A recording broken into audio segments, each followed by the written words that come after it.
قد يستغرب البعض للأهمية القصوى للقدس في وعي ووجدان وعقل العالم الإسلامي. والحقيقة أن الذي يعرف أن القدس هي عنوان العالمية الثانية للإسلام، الذي يعرف ذلك لن يستنكر ذلك ولن يستغرب ذلك.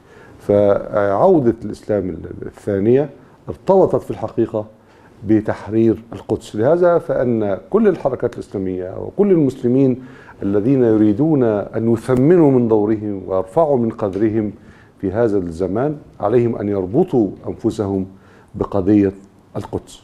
بسم الله الرحمن الرحيم.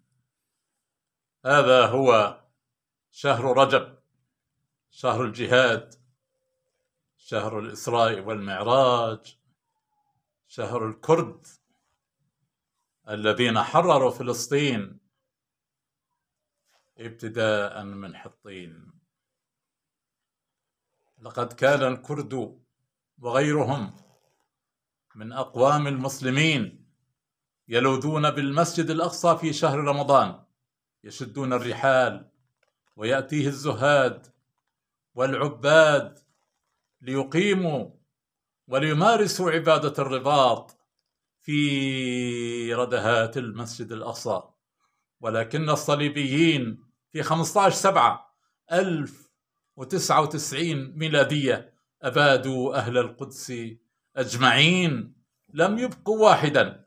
وأما الزهاد والعباد والمرابطون لاذوا بالمسجد الأقصى وعددهم 5000 فأبادوهم وذبحوهم ذبح النعاج، إلا 1000 مرابطة بقيادة الفقيه الشيرازية كنا في قبة السلسلة، اختطفوا وسحبوا الأطفال والرضع واحدا واحدا ورضخوا رؤوسهم في الأعمدة ثم رموهم جميعا من خلف الأسوار كما يقول ويل ديورانت.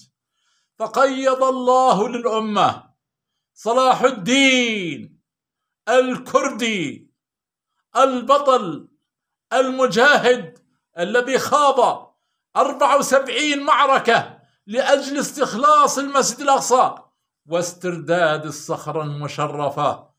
رجل واحد استطاع أن يواجه أوروبا مجتمعة.